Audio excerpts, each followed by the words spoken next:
मगाशी शेखर गायकवाड बोलले की काही आमच्यामध्ये अधिकारी काम करणारे असतात आणि काही काम न करता काम करतोय असं दाखवणारे अधिकारी असतात. शेखर गायकवाड हे फक्त तुमच्यात नाही, आमच्या राजकारणात पण हेच आहे. आम्ही काम करणारी माणसं, म्हणजे मी तरी कामाचा माणूस आहे, परंतु अनेक जण अजिबात काम न करता इतकं व्यवस्थितपणे त्यांची मांडणी करण्याचा प्रयत्न करतात. आपण खूप काही करून दाखवतो असा दाखवण्याचा केविलवाणा प्रयत्न करतात. अनेकांची भाषणं फार बारकाईने ऐकत होतो. प्रत्येकाने आपापल्या परीने आपले अनुभव आणि आपले विचार तुमच्या सगळ्यांच्या समोर मांडण्याचा प्रयत्न केला. त्याच्यामध्ये हे बहुतेक जण सगळे यांचा माझा मी 35 वर्षामध्ये प्रशासनामध्ये काम करत असल्यामुळे 91ला मी खासदार झालो बारामतीचा. आज 2025 आहे. जवळपास 34 वर्ष झाली ह्या क्षेत्राचा प्रशासनाचा माझा संबंध आहे. मगाशी शेखर गायकवाड बोलले की काही आमच्यामध्ये अधिकारी काम करणारे असतात आणि काही काम न करता काम करतोय असं दाखवणारे अधिकारी असतात. शेखर गायकवाड हे फक्त तुमच्यात नाही, आमच्या राजकारणात पण हेच आहे. आम्ही काम करणारी माणसं, म्हणजे मी तरी कामाचा माणूस आहे, परंतु अनेक जण अजिबात काम न करता इतकं व्यवस्थितपणे त्यांची मांडणी करण्याचा प्रयत्न करतात. आपण खूप काही करून दाखवतो असा दाखवण्याचा केविलवाणा प्रयत्न करतात. म्हणजे काही जण तर मला इतका अनुभव आहे. आम्ही जर समजा तुम्ही सांगितलं की आपल्याला समय पेटवायची, तर मी येतो, मी समय पेटवतो, तो फोटो काढून येतो तर काढून मला काही त्याशी घेणं नसतं. परंतु काहींच्या लक्षात आलं ना, आपण समय पेटवलेले नीट फोटो निघाला नाही तर तो पुन्हा तीच बनवली लावून करतो आणि तो इकडनं पण होतो काढ. असे इतके प्रकार आमच्यात पण असतात. परंतु काय असतं, आम्ही सत्तेवर असतो त्याच्यामुळे जास्त कोणी काही त्याच्यामध्ये बोलत नाही. त्याच्यामुळे फार काही आपल्यात आणि तुमच्यात भेदभाव आहे असं काही समजण्याचं कारण नाही. मित्रांनो, ह्याच्यातला गमतीचा भाग जाऊ द्या.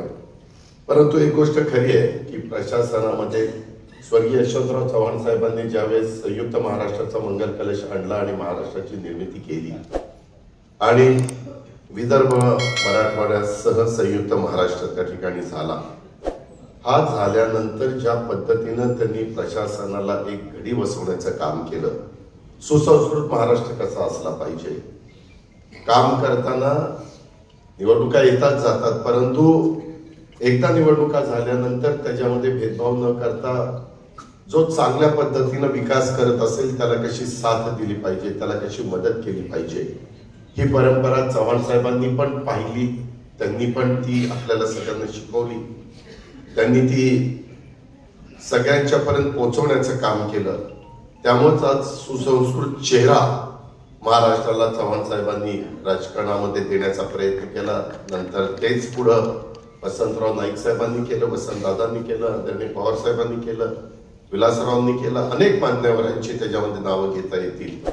परंतु हे सगळं करत असताना आजची परिस्थिती थोडीशी वेगळी आहे. पण लोकांचे अपेक्षा वाढलेल्या आहेत. लोकांच्या त्या संदर्भामध्ये आपण काय केलं पाहिजे हे बऱ्याचदा काही मान्यवरांच्या पण लक्षामध्ये येत नाही.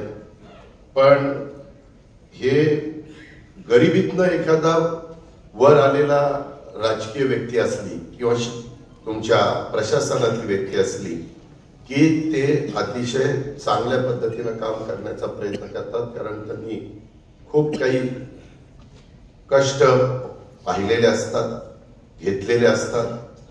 कसं आपण त्या एकंदरीत परिस्थितीतनं पुढं गेलेलो आहोत हे पावलोपावली त्याच्या लक्षात येत असतं आणि त्याच्यामुळं आलेल्या माणसाचं काम व्यवस्थितपणे झालं पाहिजे अशा प्रकारची एक भावना त्याच्या मनामध्ये असते.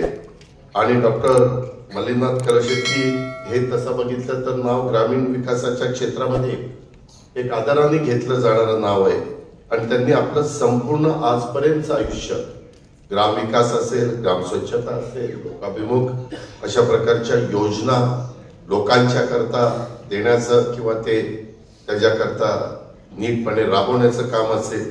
राज्यातील अनेक जिल्ह्यांमध्ये त्यांनी जे काही काम केलेलं आहे हे काम दिशादर्शक आहे आणि ते केवळ प्रशासक नव्हते तर ते विकास यात्री होते आणि ते गावोगावी फिरलेत, लोकांच्या समस्या त्यांनी ऐकल्यात, शासनाच्या योजनांचा लोकांच्या सहभागातून कशा यशस्वी होऊ शकतात आणि त्यामुळे त्यांच्या पुस्तकाला दिलेले मी विकास यात्री हे नाव अतिशय सार्थ अशा प्रकारचं ते नाव आहे. कारण मी अनेकदा बघतो काही अधिकारी खरोखरीच मनापासून काम करतात. मला माझ्या आजपर्यंतच्या राजकीय जीवनामध्ये थोडासा अपवाद वगळता अनेक चांगले अधिकारी नेहमीच काम करण्याच्या करता मिळाले, माझे विभाग सांभाळण्याच्या करता मिळाले आणि त्याच्यामुळं मला त्या सर्व गोष्टीचा अतिशय चांगल्या प्रकारचा फायदा झाला आणि आजही त्या पद्धतीनं मला ह्या सगळ्यांच्याकडनं मदत होत असते.